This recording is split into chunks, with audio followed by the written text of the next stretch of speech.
For the purposes of this interview, Mr. Cortez has agreed to waive his right to have a lawyer present. It's not a lawyer I need, it's an undertaker. Is he talking to a dead man? Dead man talking. Why do you want to harm Miss Turkle?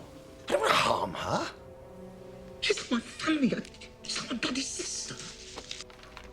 What about them? Were they like your brothers and sisters? No. Take a good look.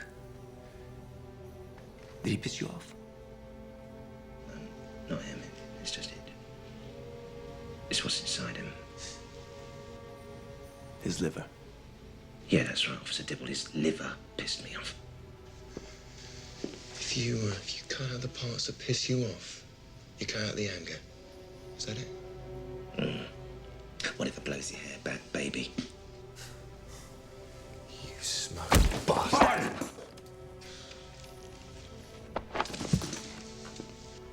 Go get some air. See ya.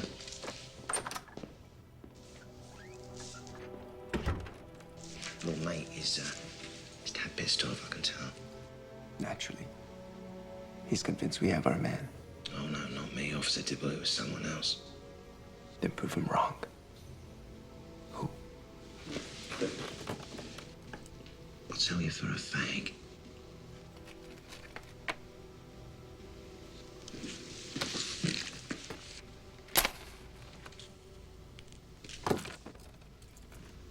You see, your mystery, officer, started about 3,000 years ago. And your suspect was a Greek heretic exiled from his homeland for performing acts of sorcery. His name was, and still is, Talos.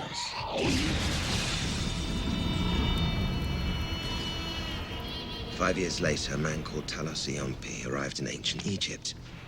He was cultured, he was charming, he was a master of language, mathematics, and a dark science.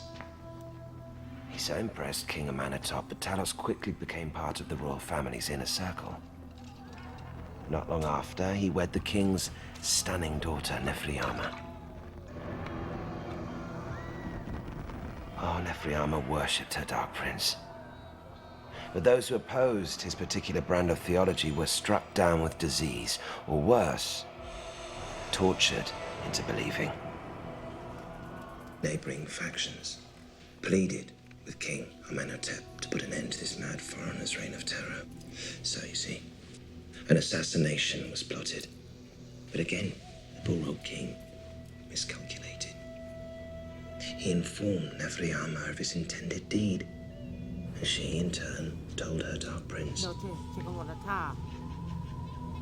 Talos decided if he was going to die, it would be on his own terms. The king's battalion stormed the chamber. But the prince had come up with the perfect plan to preserve his soul for his eventual return. Mummification. For the king, the worst horror was yet to come. For deep inside the chamber, the embalmers were discovered, cannibalizing Prince Talos' organs, his own daughter chewing on the heart. Well, the king promptly put the followers to death. He himself impaling Nefriama upon the spikes. And Talos? Talos. Well, you see, his body was never found. Only the wrappings. And inscribed inside the chamber, it says that his soul, Ka, awaits in purgatory until the day of his rebirth. Which happens to be this Thursday. At 10:55, when the planets align. So these 4 victims are all reincarnations of his followers? No, Officer Riley. There's 5, you see, forgetting the dog. Who says you have to come back wearing the same skin? You still don't get it, do you?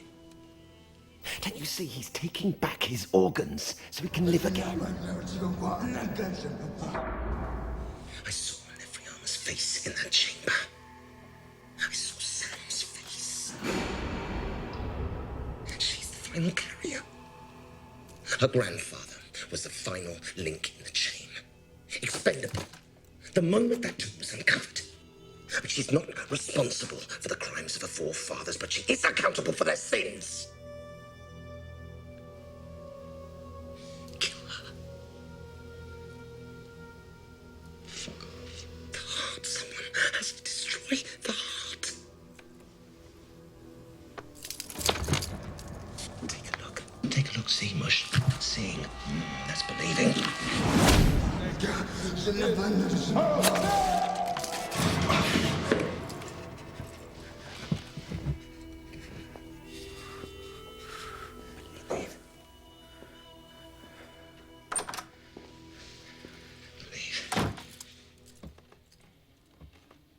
Inspector, what's the word on Cortez? We're holding him till morning.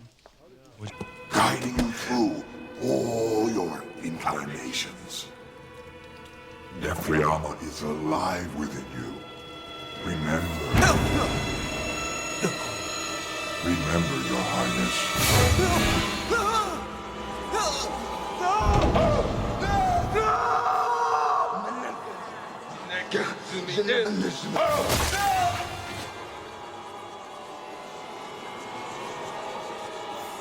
Jayib Jajeb Saha Janek Maha.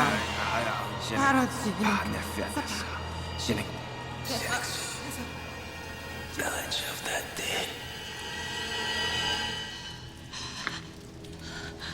This is a joyous moment, Your Highness. I envy thee.